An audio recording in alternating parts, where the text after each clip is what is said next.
Frank, how you been? All right? Good. Can't complain. You know, another week on the road. The wife has missed me a little bit, but after 4 days in New York City and 3 days here in Atlantic City, it's ready to get back to the old calmness of Las Vegas. Now, let me ask you, when you get back home, are you in the doghouse at all, or your wife understands this is all business? She understands. I mean, this is how we met. We met at a UFC. I mean, this is how it works. I mean, I have to travel for my job, and she puts up with it. She doesn't like it, but she has to put up with it. She has her own job. She works for Clear Channel Radio, so she has her own little thing she has going on anyway. Sounds good. So what do you think of the card tonight? A lot of up-and-coming fighters, some guys that have been in the UFC.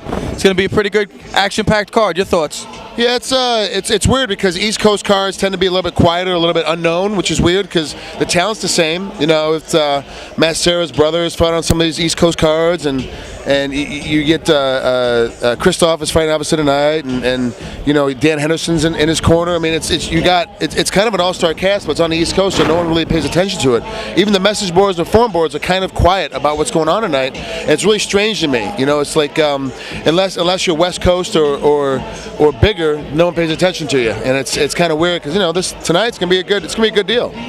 You think being on HDNet though will help publicize the East Coast fighters and the organization, Ring of Combat? Of course, you know when you any TV time, you know is good, especially with HDNet. And I know it's hard to get, but like in Vegas, I can't get it on Cox. You know, so I have to switch to DirecTV. And all my buddies are switching off of Cox to DirecTV because they all want to be they all want to have HDNet fights on their station. They can't do it, but it's really a cheap way of seeing a bunch of fights. So unless you want to spend, you know, some guys still want to. They want to spend $49.95 every month for a UFC fight, but then you get to see literally from 9 o'clock at night until 6 in the morning. You get to watch every single fight that's on HDNet Fights and the repeats, and most of them are live Friday and Saturday night, starting at 9 o'clock East Coast, 6 o'clock West Coast, and it's really not a bad deal for an extra $4 a month. You get to watch all these fights. It's pretty good. HDNet's becoming like MMA TV, kind of, where you're one source for a whole bunch of different organizations.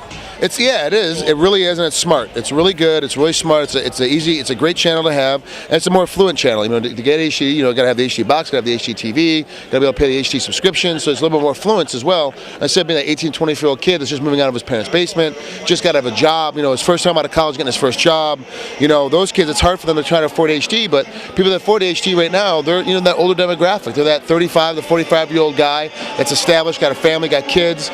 So it's actually better for the sport because it spreads it out to a whole new group that really hasn't seen it before.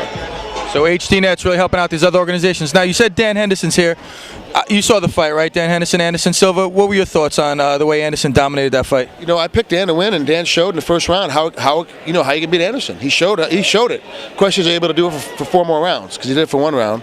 Dan, I talked to Dan about 10 seconds ago, literally before we started interviewing, and he said he just didn't fight well. He just didn't feel proper going to that fight. Didn't fight well in the second round. Just thought he had a bad evening, and really hopefully he comes back from it. I like him better at 185. I think he's a better, more dominant fighter at 185. He's better for the size at 185, but. It's up to Dan whether he stays at 185, goes back to 205. But really, I really think that right out Dan's mouth, he just said he didn't fight well, and I was really surprised the way that he got pushed and submitted and dominated that second round, even having such a huge dominating force the first round. Cool, man. It was a pleasure talking to you.